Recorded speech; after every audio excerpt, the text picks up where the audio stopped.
नमस्कार साथियों, कैसी हैं आप सब। और आप सबका स्वागत है PYQ की क्लास में। और इसमें हम 77 पेज देख चुके हैं और आज शुरू करेंगे हम 78 से। चलिए शुरू करते हैं। स्थापना वाला प्रश्न है। स्थापना है कामायनी का नायक शास्त्रीय महाकाव्यों के नायक से भिन्न है, और तर्क है क्योंकि उसका अजनबीपन जीवन के प्रति तुच्छता बरतता है। तो इसमें ए सही है और आर गलत है। इसकी व्याख्या हम पढ़ लेते हैं। कामायनी के नायक में शास्त्रीय महाकाव्यों के नायक जैसे धीर, ललित, धीर प्रशांत, धीरोदत्त आदि गुण नहीं पाए जाते। कामायनी का नायक मनु शास्त्रीय नायक से भिन्न है। कामायनी का नायक जीवन के प्रति तुच्छता नहीं बरतता बल्कि मनुष्यत्व की खोज करता है। अतः ए सही और आर गलत है। अब देख लेते हैं अगले प्रश्न को। अगला प्रश्न है। स्थापना है बैर क्रोध का आचार्य मुरब्बा है। वैसे यह जो पंक्ति है यह आचार्य रामचंद्र शुक्ल की है। तर्क है क्योंकि बैर से दोस्ती बढ़ती है, और इसमें हमें बताना है कौन सा सही और कौन सा गलत है। तो इसमें ए सही है और आर गलत है क्योंकि बैर से दोस्ती नहीं बढ़ती है बल्कि दोस्ती घटती है। तो इसकी व्याख्या देख लेते हैं। रामचंद्र शुक्ल के अनुसार बैर क्रोध का आचार्य मुरब्बा है। बैर से दोस्ती घटती है। इसमें ए सही और आर गलत है।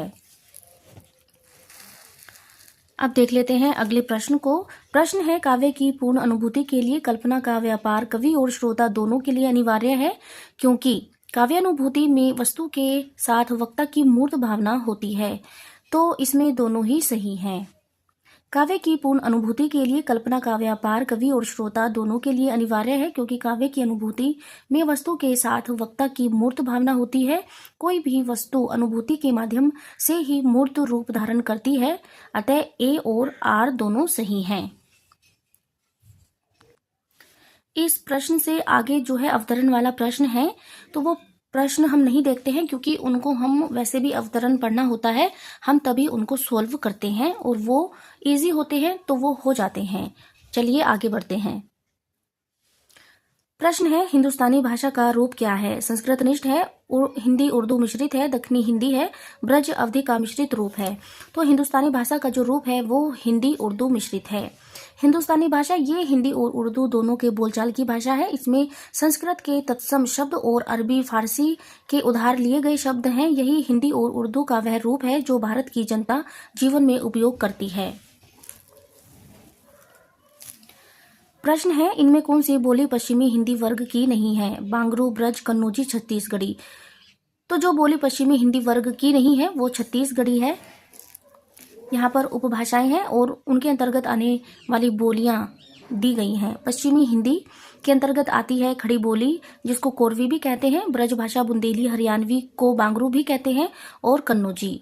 पूर्वी हिंदी के अंतर्गत आती है अवधी, बघेली, छत्तीसगढ़ी। राजस्थानी के अंतर्गत आती है मारवाड़ी, जयपुरी, मेवाती, मालवी। पहाड़ी के अंतर्गत आती है गढ़वाली, कुमाऊनी, नेपाली। बिहारी के अंतर्गत आती है मैथिली, मगही और भोजपुरी। प्रश्न है वर्तमान समय में संविधान द्वारा स्वीकृत भाषाओं की संख्या है। तो इसका जो आंसर है वो है 22। वर्तमान समय में संविधान द्वारा स्वीकृत भाषाओं की संख्या 22 है। अब इसकी व्याख्या हम देखेंगे। संविधान की 8वीं अनुसूची में मूल भाषा 14 थी। वर्तमान में इन भाषाओं की संख्या 22 है। 8वीं अनुसूची की भाषाएं हैं बंगाली, मलयालम, मराठी, कन्नड़, कश्मीरी, संस्कृत, उर्दू, गुजराती, पंजाबी, तमिल, उड़िया, हिंदी, तेलुगु, असमिया, सिंधी, कोंकणी, मणिपुरी, नेपाली, डोंगरी, मैथिली, संथाली, बोडो। संशोधन द्वारा जोड़ी गई 8 भाषाएं हैं। यहाँ पर सन दिया गया है और यहाँ पर संशोधन और यहाँ पर भाषा। तो 1976 में 21वां संविधान संशोधन हुआ जिसमें सिंधी भाषा जोड़ी गई। 1992 में 71वां संविधान संशोधन हुआ जिसमें कोंकणी, मणिपुरी, नेपाली जोड़ी गई।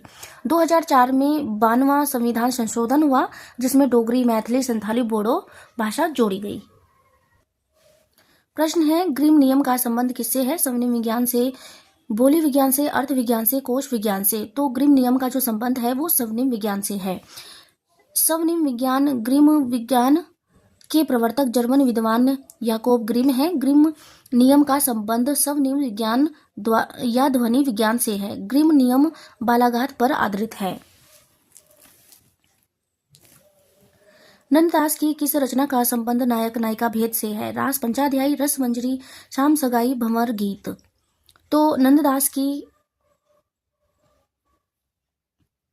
किस रचना का संबंध नायक नायिका भेद से है? तो रस मंजरी का है। नंददास की रचनाएं हैं रसमंजरी नायिका भेद पर आधारित ग्रंथ है जिसका आधार भानुदत्त की रसमंजरी है। इसमें स्वकिया और परकिया नायिका भेद को चित्रित किया गया है। रास पंचाध्यायी रोला छंद में रचित सर्वाधिक प्रसिद्ध रचना है। इसमें भगवान की रासलीला का वर्णन है। इस रचना के कारण ही नंददास को जड़िया उपाधि से विभूषित किया गया। शाम सगाई राधा कृष्ण की सगाई का वर्णन है। भंवर गीत भावुकता एवं दार्शनिकता का समन्वय उद्धव गोपी संवाद है।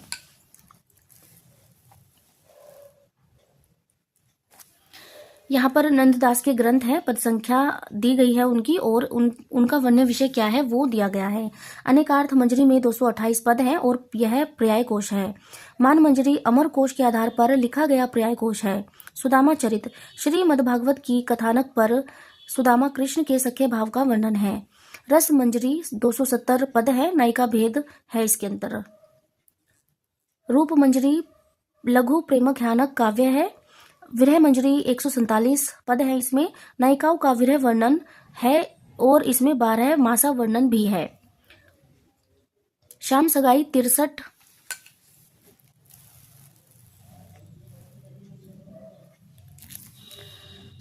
63 पद है। शाम की सगाई है। रुक्मणी मंगल 90 पद है। विवाह काव्य है।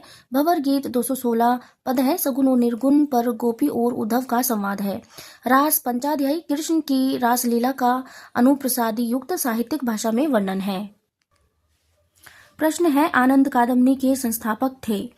भारतेंदु हरिश्चंद्र, बद्री नारायण चौधरी प्रेमघन, प्रताप नारायण मिश्र, राधा चरण दास। तो आनंद कादम्बनी के जो संस्थापक थे वो थे बद्री नारायण चौधरी प्रेमघन। यहाँ पर पत्रिका है, ये प्रकाशन वर्ष है, संपादक है और स्थान दिया गया है।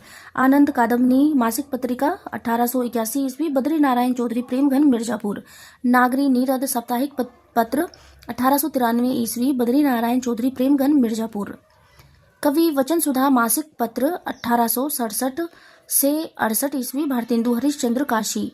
हरिश्चंद्र मैगजीन हरिश्चंद्र पत्रिका 1873 ईस्वी, भारतेंदु हरिश्चंद्र बनारस।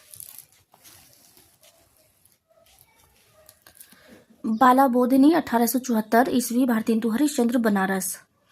मासिक पत्रिका थी यह और केवल महिलाओं के लिए प्रकाशित होती थी। ब्राह्मण मासिक पत्रिका 1883 ईस्वी, प्रताप नारायण मिश्र कानपुर। भारतेंदु 1883 ईस्वी, राधा चरण गोस्वामी वृंदावन।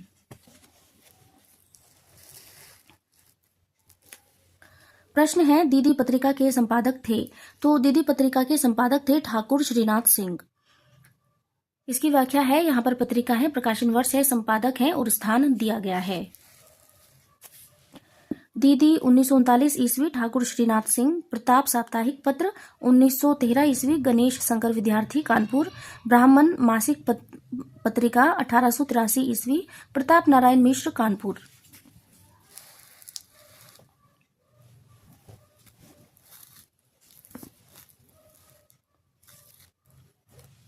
प्रश्न है इनमें से कौन सी रचना कुंवर नारायण की है? तो कुंवर नारायण की जो रचना है वो है बादशाह के बहाने। लेखक दिए गए हैं, काव्य कृतियां दी गई हैं।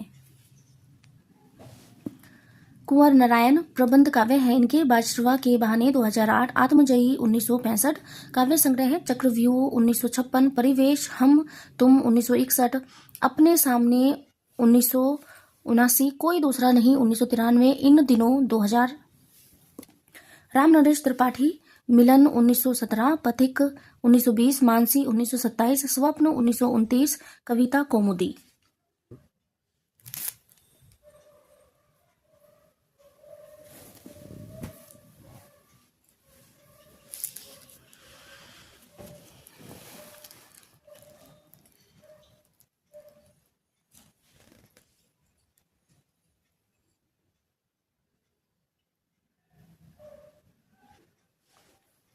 अखिलेश 1960 ईस्वी, मुक्ति अंधेरा शापग्रस्त आदमी टूटता नहीं। स्वयं प्रकाश 1947 ईस्वी, मात्रा और भार सूरज कब निकलेगा, आएंगे अच्छे दिन भी, आएंगे अच्छे भी दिन, आदमी जात का आदमी, अगली किताब आसमां, कैसे कैसे, अगले जन्म, संतान। प्रश्न है रमणीयार्थ प्रतिपादक शब्द काव्यम किस आचार्य का कथन है। तो यह जो कथन है यह पंडित जगन्नाथ का है। यहाँ पर आचार्य है, समय है और पंक्ति दी गई है। पंडित जगन्नाथ 17वीं शती, रमणीयार्थ प्रतिपादक शब्द काव्यम। मम्मट 11वीं शती का उत्तरार्ध, तद दोषो शब्दार्थो सगुना विलंकृति पुनः क्वापि। विश्वनाथ 14वीं शती का पूर्वार्ध, वाक्यम रसात्मकम काव्यम। भामह 6वीं शती का पूर्वार्ध, शब्दार्थो सहितो काव्यम। प्रश्न है इनमें कौन बावरी पंथ से संबंधित नहीं है। तो इनमें जो संबंधित नहीं है वो पलटू साहब नहीं है। बावरी पंथ, बावरी शब्द का सामान्य अर्थ होता है पगली अथवा बावली। इस पंथ की संस्थापिका बावरी साहिबा थी। इस पंथ के संत वीरू साहब, यारी साहब, बूला साहब, गुलाल साहब थे। पलटू साहब सत्यनामी संत के प्रवर्तक जगजीवन दास के शिष्य भीखा साहब से पलटू साह ने दीक्षा ग्रहण की। प्रश्न है कब को टेरत दी है हून न श्याम सहाय, तुम हूं लागी जगत गुरु जग नायक जग बाय। इस दोहे में कवि मतलब क्या करता है, प्रार्थना करता है, निवेदन करता है, व्यंग्य करता है, शिकायत करता है। तो इसमें शिकायत करता है। कब को टेरत दी है होन न श्याम सहाय, तुम हूं लागी जगत गुरु जग नायक जग बाय। यह बिहारी का दोहा है और इसका अर्थ है हे श्याम, मैं कब से दिन होकर तुम्हारी सहायता के लिए पुकार रहा हूं किंतु आप मेरी सहायता नहीं कर रहे। हे जगत गुरु जग नायक, क्या आपको भी इस संसार की हवा लग गई है। इस दोहे में शिकायत का भाव है। प्रश्न है जन गण मन अधिनायक जय है, प्रजा विचित्र तुम्हारी है, भूख भूख चिल्लाने वाली अशुभ अमंगलकारी है। तो यह पंक्ति किसकी है, यह पंक्ति नागा अर्जुन की है। यहाँ पर कवि दिए गए हैं, यहाँ पर पंक्तियां हैं। नागा अर्जुन की पंक्ति है जन गण मन अधिनायक जय है, प्रजा विचित्र तुम्हारी है, भूख भूख चिल्लाने वाली अशुभ अमंगलकारी है। केदारनाथ अग्रवाल की पंक्ति है बाप बेटा बेचता है भूख से बेहाल होकर, धर्म धीरज प्राण खोकर। केदारनाथ सिंह की पंक्ति है मैं पूरी ताकत के साथ शब्दों को फेंकना चाहता हूँ। धूमिल की पंक्ति है कविता शब्दों की अदालत में अपराधियों के कटघरे में खड़े एक निर्दोष आदमी का हलफनामा है। प्रश्न है सबंगी रचना किसकी है, दादू दयाल पीपा रैदास रज्जब। तो सबंगी जो रचना वो रज्जब की है। सबंगी रज्जब की रचना है। रज्जब ने अंगवधु नाम से दादू दयाल की रचनाओं का संकलन किया है। प्रश्न है प्रगतिशील लेखक संघ की स्थापना भारतवर्ष में कब हुई थी। तो 1936 में हुई थी। प्रगतिशील लेखक संघ सन 1935 ईस्वी में हेनरी बारबूस की पहल पर पेरिस में E.M. फोस्टर ने प्रगतिशील लेखक संघ की स्थापना की। मुल्क राज आनंद, सज्जाद जहीर, ज्योति घोष, K.M. भट्ट, हिरेन मुखर्जी, S. सिन्हा और मोहम्मुद्दीन तासीर ने भारत की तरफ से सर्वप्रथम इंग्लैंड में जुलाई 1935 ईस्वी में भारतीय प्रगतिशील लेखक संघ का गठन किया। भारत में लखनऊ में 1936 ईस्वी में प्रगतिशील लेखक संघ की स्थापना हुई। इस अधिवेशन के प्रथम अध्यक्ष मुंशी प्रेमचंद थे।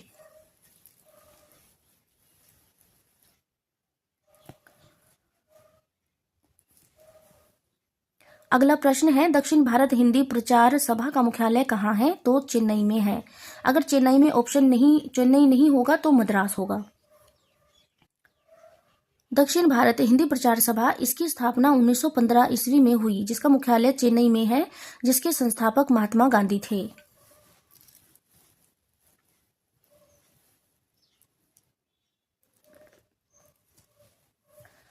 प्रश्न है हिंदुस्तानी पत्रिका का प्रकाशन किस संस्थान ने प्रारंभ किया। तो हिंदी अकादमी ने प्रारंभ किया। हिंदुस्तानी पत्रिका इस त्रैमासिक पत्रिका का प्रकाशन सन 1931 ईस्वी में धीरेन्द्र वर्मा के संपादकत्व में हुआ। इसका प्रकाशन हिंदी अकादमी या हिंदुस्तानी अकेडमी प्रयाग द्वारा किया जाता है। हिंदुस्तानी अकादमी का यह मुख्य पत्र है। हम 81 पेज तक कर चुके हैं और इससे आगे हम अगली वीडियो में देखेंगे। तो इस क्लास में इतना ही। अगर आपको यह पुस्तक अपनी तैयारी में थोड़ी सी भी महत्वपूर्ण लगती है तो प्लीज़ चैनल को सब्सक्राइब करें, लाइक करें और एक अच्छा सा कमेंट भी आप कर सकते हैं। वैसे यह बुक जो है बहुत अच्छी पुस्तक है। इससे अच्छी पुस्तक अभी तक मार्केट में नहीं है और यह डॉक्टर अशोक स्वामी और आफरीन मैम के द्वारा लिखी गई है। तो यह बहुत ही अच्छी पुस्तक है। किसी भी हिंदी के एग्जाम को क्रैक करने के लिए यह पुस्तक बहुत है। तो इससे आगे के प्रश्न हम अगली वीडियो में करेंगे। तो इस वीडियो में इतना ही। धन्यवाद।